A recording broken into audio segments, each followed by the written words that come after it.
My favorite topic, women in politics. There you go. So, look, there's a headline in the New York Times, Republican anger erupts at Johnson as party frets about future. But the subhead is a small group of GOP women has been among the most vocal in raising what their colleagues say is a broader frustration with the speaker. And of course, because I've been a woman in politics, it really caught my eye.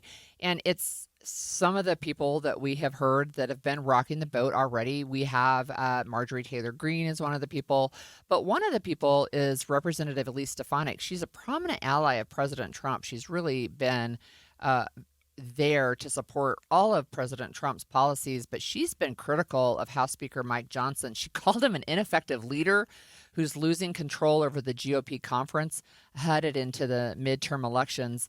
And it even got a response from Utah Representative Blake Moore because he's in leadership. He's like number 5. And he's like, wait, what? Yeah. He felt blindsided by that. You know, a lot of this started when we were talking about the Epstein files and a small group of female Republican women representatives had said that they would sign a petition to put the vote to release the Epstein files on the floor. I think there were 4. There were 4 total, 1 man, Thomas Massey, and then 3 women. Right. You're right. Yep, 3 women. Which gave enough votes that Speaker Johnson didn't have any choice but to put it to vote. And those women were really attacked by the administration. I think Marjorie Taylor Greene herself was called a traitor. Oh, yeah. And they haven't, and a lot of them are concerned. We're talking about Epstein for just a second here, but they were looking at it from the victim's perspective. They were looking at it from the, hey, wait a minute, there are people here who are victims, not necessarily the national, implications about our leaders and people that have been involved in this and that. Like, hey, we've got victims here and they have a right to be heard and they have a right to have their story told. Yeah, and those files haven't yet been released, and I understand there's a hearing either today or tomorrow to find out when that's going to happen because they have a total of 30 days. But one of the things that's interesting in this, there's also an NBC story, there's a New York Times story. Deseret News is the one that talked about Blake Moore feeling a little bit blindsided by Stefanik's attacks on Mike Johnson. And is it attack? I don't know, right? But they're calling it a revolt. And here's one of the things that they're saying. So one of them who did sign that discharge petition, as you mentioned, it's Representative Luna from Florida. She wants to pass a bill that would ban congressional stock trading, right? And the speaker won't schedule the bill. And so she is saying she's going to go do a discharge petition to ban congressional stock trading. She wants that bill to be voted on. And Speaker Johnson has been on record saying he doesn't really have a problem with people in Congress owning stock.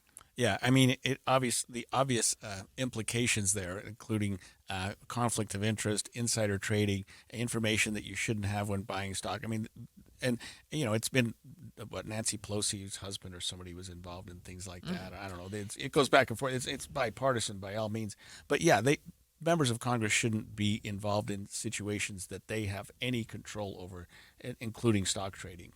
There's a couple. So the NBC spoke to a couple of Republican women who aren't named. There are a number who are named, saying they've been unhappy with Speaker Johnson. But there are also women who didn't want to be named because of repercussions, honestly. So they say they feel like they've been passed over for opportunities, that their priorities don't get taken as seriously under Johnson's leadership, and that they believe that he is the reason some of these people are leaving Congress and picking fights. So we know Marjorie Taylor Greene is leaving in January. Elise Stefanik is not running again because I think she wants to run for governor of New York. I think that's right. And that that Johnson is undercutting Republican women. And, one of the things that he says in his defense is, well, look, I put this person in charge of a committee, and it was Representative Virginia Fox. She's 83, and she's the only chair. There are no more female committee chairs.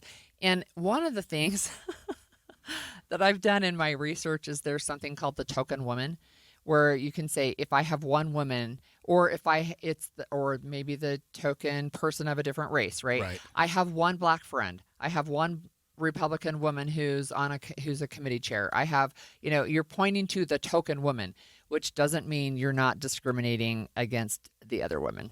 So, and a number of these women have been involved in these discharge petitions. It's a concept that I hadn't thought about or heard about, but suddenly we talked about it with the Epstein files. But just remind our listeners about what that would. So what a that discharge does. petition means if you get 218 signatures, you will force a House vote. It still has to go through the same process. You force a House vote on a particular issue.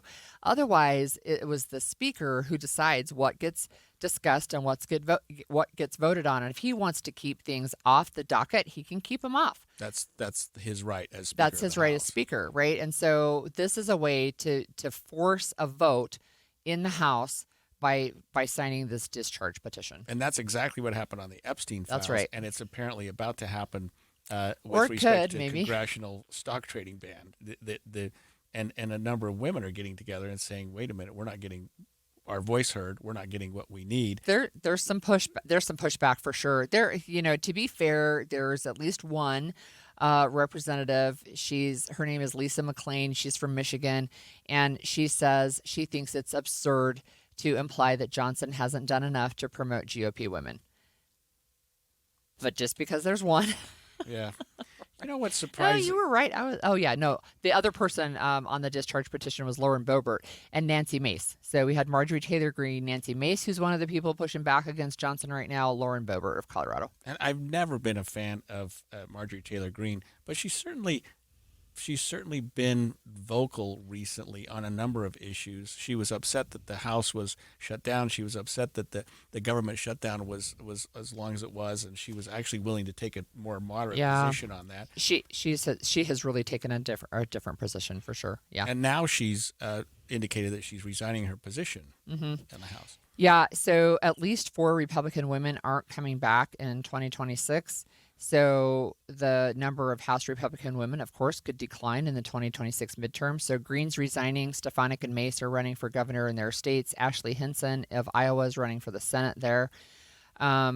It's the departures, right? Especially if they live in an area where it could be a swing district, you could lose your Republican majority, and certainly we could go down in the number of Republican women we have there. Speaker Johnson is he's not getting a lot of love on a lot of areas, and I think that whole thing that he did during the shutdown, where he refused to swear in the newly elected female representative from a state. New Mexico. Yeah, exactly. And Arizona. Yeah, My bad. It held that up for a long time. Yeah. No good reason for it. And then he's just I kind have of to got talk this. about that. Go ahead. 50 days. He held it up for 50 days before he swore in the newly elected representative. Well, there was a special election this week on Tuesday for Tennessee. A Republican won that one. Guess how long he's waiting to swear that person in? 2 days. That's already done. Yeah. He already did it. Right. Yeah, no, that's Speaker Johnson. And he's I don't know, he's doing what he believes is right for his administration. He's doing what he thinks is supportive of the president.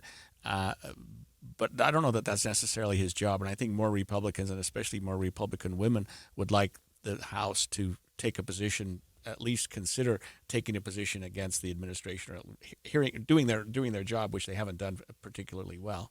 It's interesting. So the New York Times article is also saying this, very similar to what the NBC said, and the Times is the one who wrote about it first.